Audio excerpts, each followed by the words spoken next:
Question number दूसरा, बताइए कि निम्नलिखित में से कौन समीकरण है, समीकरणों में संगत चर भी लिखिए। तो क्वेश्चन नंबर दूसरा का पहला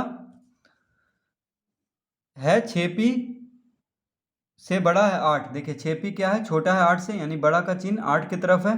तो यह समीकरण नहीं है, क्योंकि जब समीकरण रहेगा तो क्या होगा, बराबर का चिन्ह रहना चाहिए। तो यह समीकरण नहीं है। दूसरा हम देखिए 6x बराबर 18, एक समीकरण है और संगत चर x है। इसमें देखिए यह एक समीकरण है, क्योंकि x के जगह पे अगर हम 3 रखेंगे तो 6 3 18 हो जाएगा, 6 गुने 3 बराबर 18। तो यह एक समीकरण है, यानी लिखेंगे एक समीकरण है और संगत चर क्या है, x है। अब तीसरा में देखिए 6 गुने 3 बराबर 18, तो यह भी समीकरण नहीं है, क्योंकि इसमें चर होना जरूरी है। ठीक है, बस ये 6 3 18 होता है तो उसी को लिख दिया, यहाँ पे चर होना जरूरी है। तो यह एक समानता है, सिर्फ देखिए 6 गुने 3 18 होता है, तो हम बस लिख देंगे यह समीकरण नहीं है। इसमें भी यह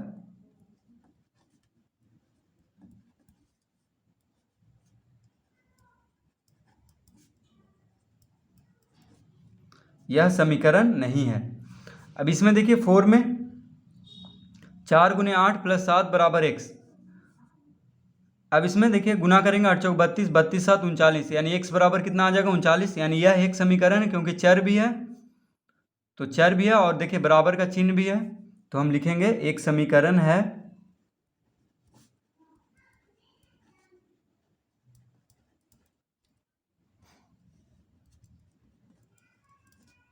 और संगत चर x है। संगत चर कितना है, x है।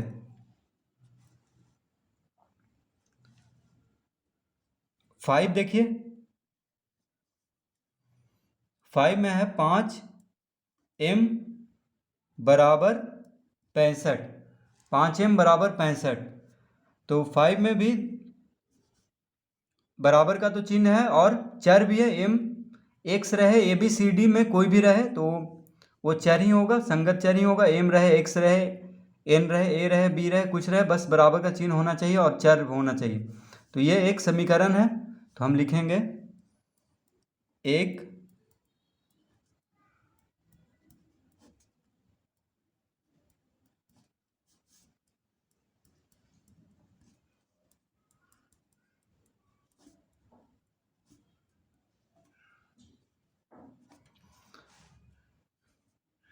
यहाँ पे देखिए एक समीकरण है और संगत चर m है। यहाँ पे m है तो हम संगत चर में m लिखेंगे।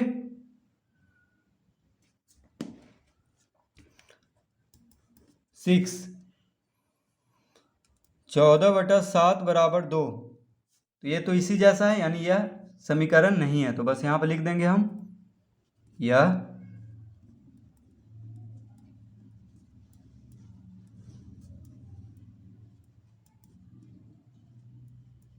नहीं है। 7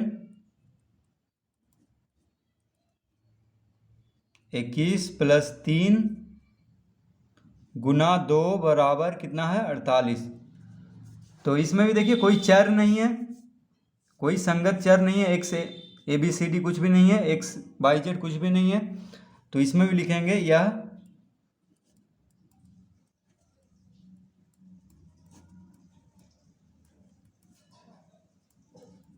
नहीं है, यह समीकरण नहीं है। 8 में 2 छोटा है 5 + 7 से। ठीक है, 2 किससे छोटा है, 5 + 7, 5 + 7 कितना होता है, 12, यानी 2 से बड़ा है 12। इसको जोड़ेंगे तो यह समीकरण नहीं होगा, क्योंकि ना तो बराबर का चिन्ह है ना ही संगत चर है इसमें, तो ये भी समीकरण नहीं है। तो हम लिखेंगे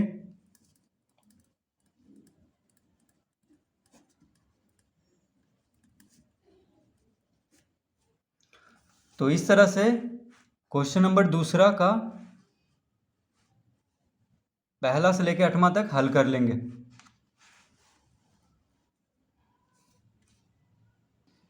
क्वेश्चन नंबर तीसरा, नीचे दी हुई सारणी को पूरा कीजिए और सारणी को देखकर समीकरण 3x बराबर 21 का हल ज्ञात कीजिए। तो यहाँ पे देखिए x का मान दिया हुआ है 4, 5, 6, 7, 8, 9, 10, 11।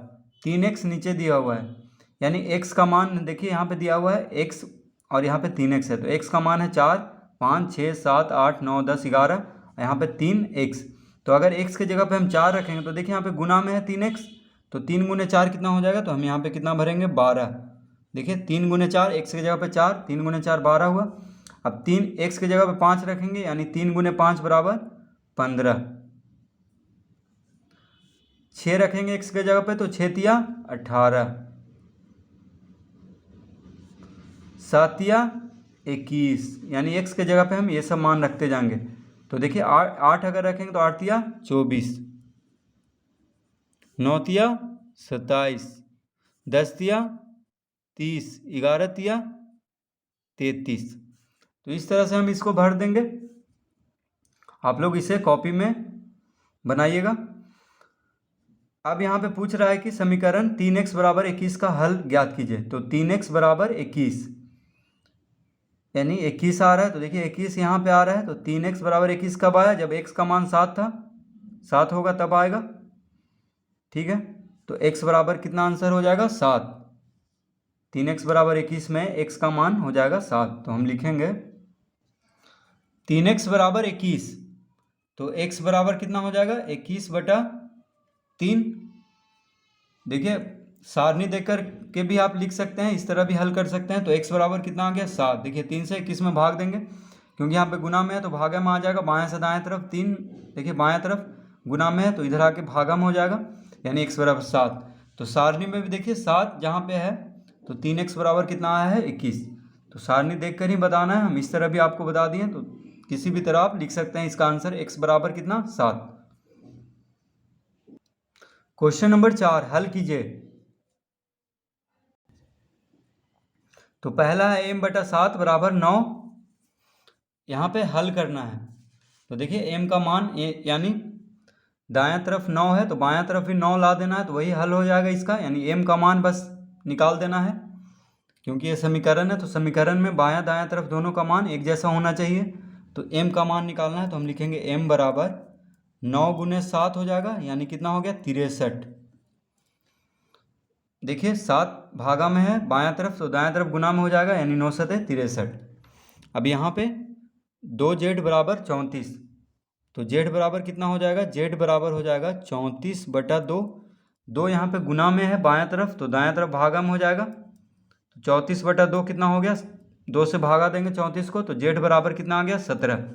यहाँ m बराबर 63 आ गया था। अब देखिए अब z का मान 17 यहाँ पे रखेंगे, तो 17 दूनी 34 आ गया। देखिए यहाँ पे 63 रखेंगे m के जगह पे, तो 7 से 63 में भागा देगा तो 9 हो गया, यानी हल हो रहा है। देखिए दोनों तरफ बराबर मान आते जा रहा है। जो चर है यहाँ पे संगत चर, उसका मान निकाल देंगे तो समीकरण हल होते जा रहा है। अब तीसरा में है,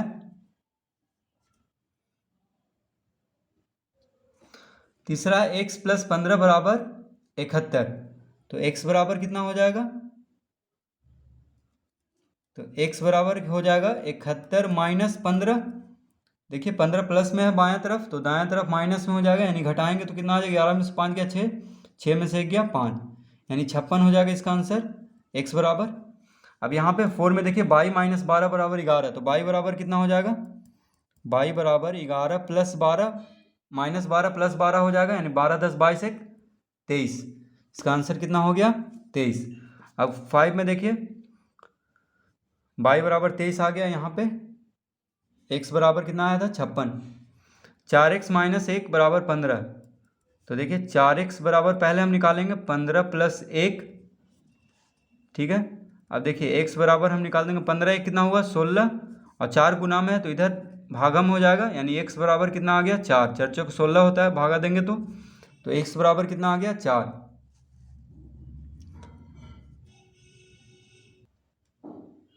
6 में 6l बराबर 48, तो l बराबर कितना हो जाएगा 48/6। तो 6 से भागा देंगे तो कितना आएगा 12, 6 से देखिए 8 छक 48, यानी 8 आएगा आंसर, l बराबर 8। 7 में देखिए n/6 बराबर -41, तो n बराबर निकाल देंगे हम -41 गुना 6। तो -41 गुना 6, देखिए 6 गुना 1 6, 6 चौक 24, यानी -246 इसका आंसर हो जाएगा।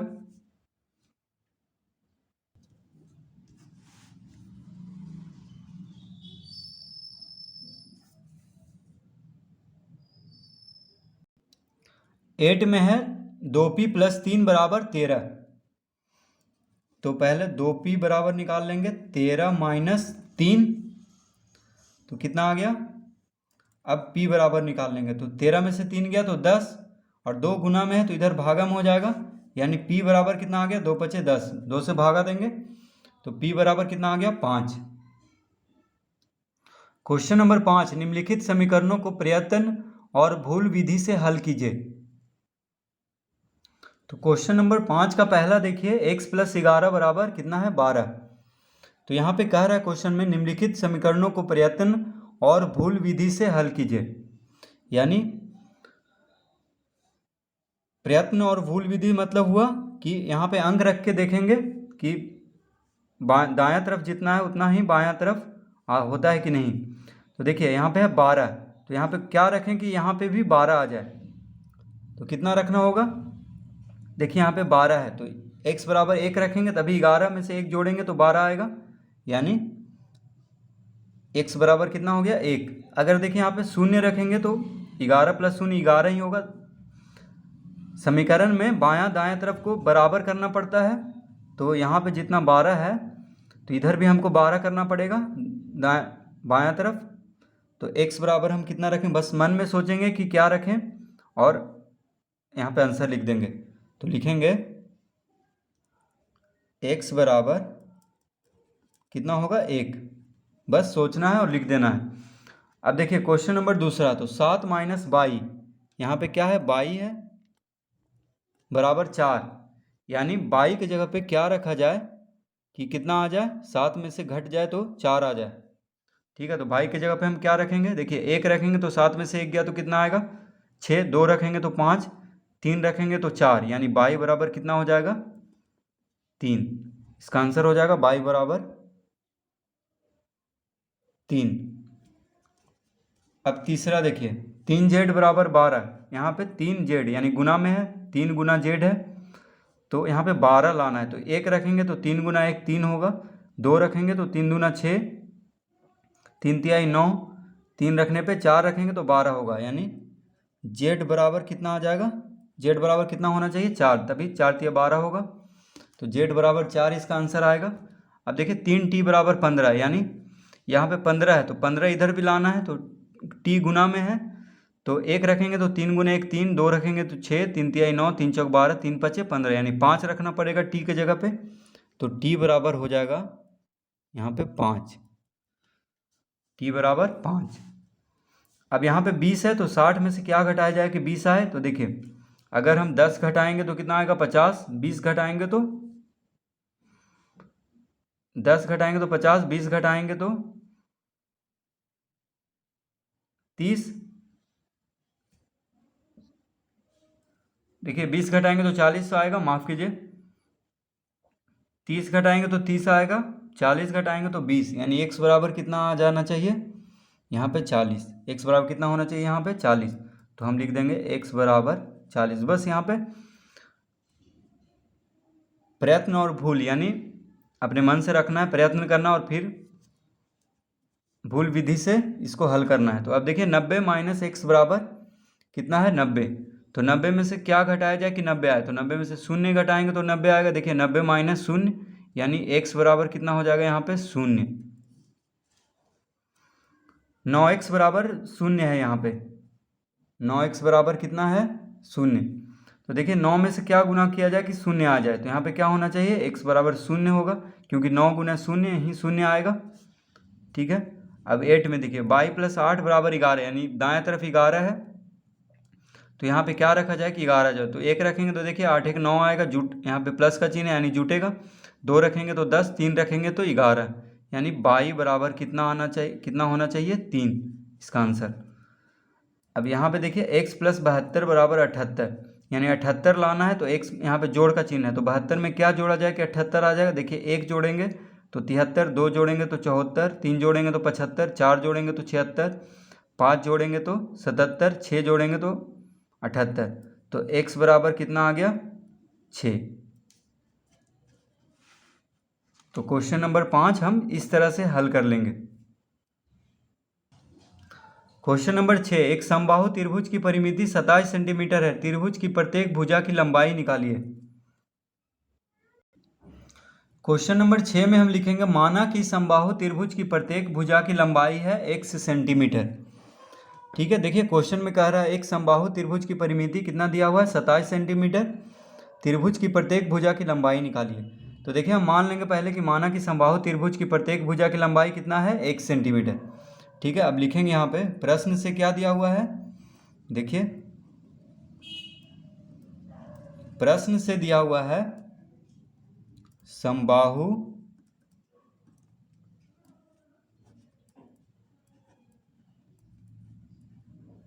त्रिभुज की परिमिति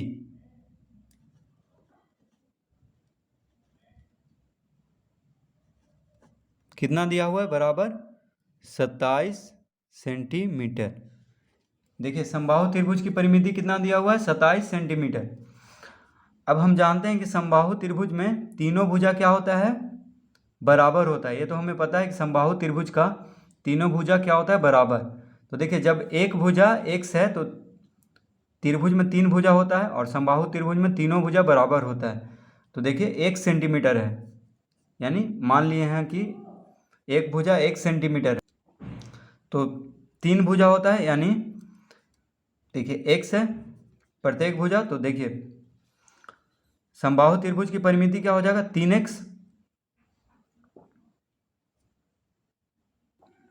समबाहु त्रिभुज का 3 भुजा होता है, तो देखिए 3x हम डायरेक्ट नहीं लिखेंगे, हम यहाँ पे x जोड़ x प्लस x लिखेंगे, क्योंकि 3 भुजा होता है, प्रत्येक भुजा की लंबाई हम 1 सेंटीमीटर मान लिए हैं। तो 3 भुजा होता है तो x प्लस x भुजा यानी परिमिति तीनों भुजा की लंबाई हो जाएगा। तो x प्लस x बराबर कितना हो जाएगा 27। ठीक है, सब सेंटीमीटर में ही है, तो कितना हो जाएगा देखिए x प्लस x कितना हो जाएगा 3x बराबर 27। तो x बराबर कितना हो जाएगा 27/3 यानी 9 सेंटीमीटर। तो हमसे पूछ रहा था कि त्रिभुज की प्रत्येक भुजा की लंबाई निकालिए। तो देखिए त्रिभुज की प्रत्येक भुजा की लंबाई 9 सेंटीमीटर आ गया है, क्योंकि हम समबाहु त्रिभुज की प्रत्येक भुजा की लंबाई 1 सेंटीमीटर मान लिए थे। तो हाँ 1 सेंटीमीटर जब मान लिए थे तो x बराबर कितना आ गया 9, यानी 9 सेंटीमीटर प्रत्येक भुजा की लंबाई हो जाएगा इसका। तो इस तरह हम इस क्वेश्चन नंबर 6 को हल कर लेंगे।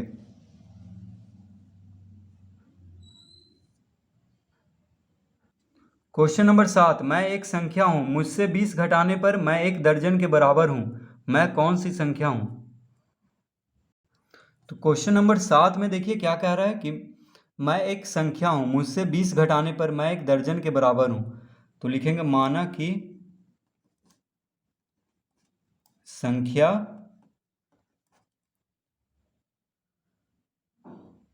बराबर कितना है x। ठीक है, संख्या को हम x मान लेंगे। अब देखिए प्रश्न से क्या कह रहा है।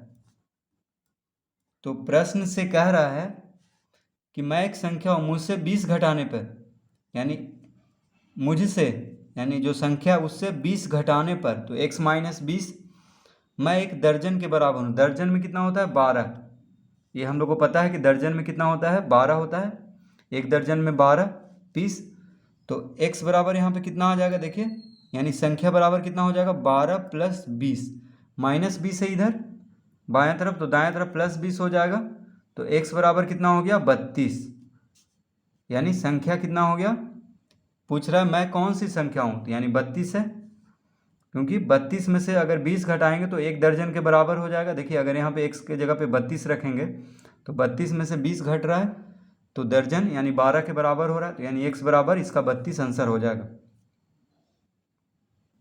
क्वेश्चन नंबर 8, पिता की वर्तमान आयु उसके पुत्र की वर्तमान आयु से 28 वर्ष अधिक है। यदि पिता की वर्तमान आयु 40 वर्ष है तो पुत्र की वर्तमान आयु निकालिए। तो क्वेश्चन नंबर 8 में हम लिखेंगे माना कि पुत्र की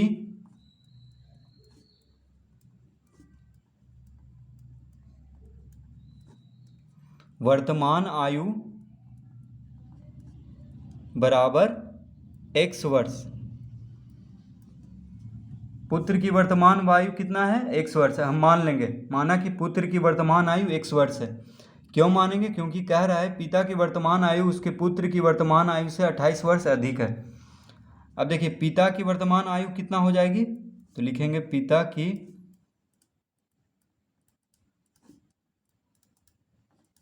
आयु बराबर कितना हो जाएगा, पिता की वर्तमान आयु। क्वेश्चन में कह रहा है कि पिता की वर्तमान आयु उसके पुत्र की वर्तमान आयु से 28 वर्ष अधिक है, यानी पुत्र की वर्तमान आयु अगर x वर्ष है तो पिता की वर्तमान आयु 28 वर्ष अधिक है।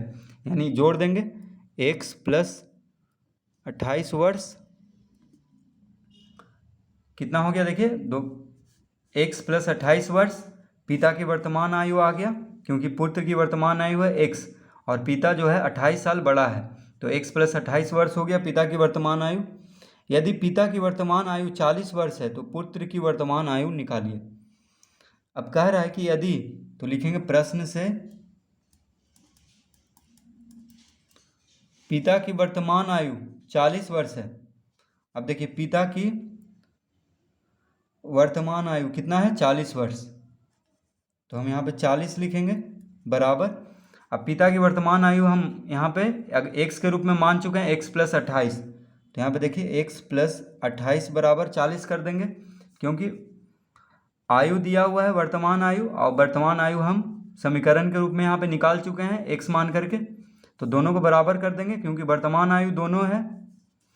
तो अतः x बराबर कितना हो जाएगा, 40 माइनस 28, प्लस में है बाएं तरफ तो दाएं तरफ क्या हो जाएगा, माइनस में। कितना आ जाएगा आंसर, 10 में से 8 गया 2, 3 में से 2 गया 1, यानी x बराबर कितना हो जाएगा, 12।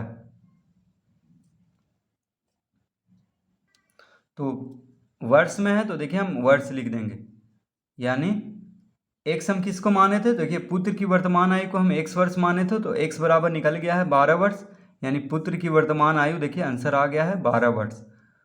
तो क्वेश्चन नंबर 8 हम इस तरह हल कर लेंगे।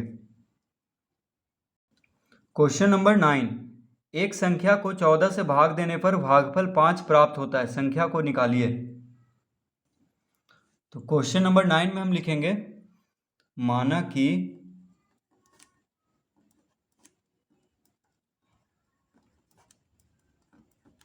संख्या बराबर x। अब कह रहा है कि एक संख्या को 14 से भाग देने पर भागफल 5 प्राप्त होता है। भागफल कितना प्राप्त होता है, 5। तो संख्या को निकालिए। तो एक संख्या को, यानी एक संख्या को हम x मान लिए हैं, तो अब लिखेंगे हम प्रश्न से या प्रश्न के अनुसार क्या लिखेंगे, क्या कह रहा है, एक संख्या को 14 से भाग देने पे, तो एक संख्या कौन मान लिए हम, x को 14 से भाग देने पे तो बटा 14 लिखेंगे।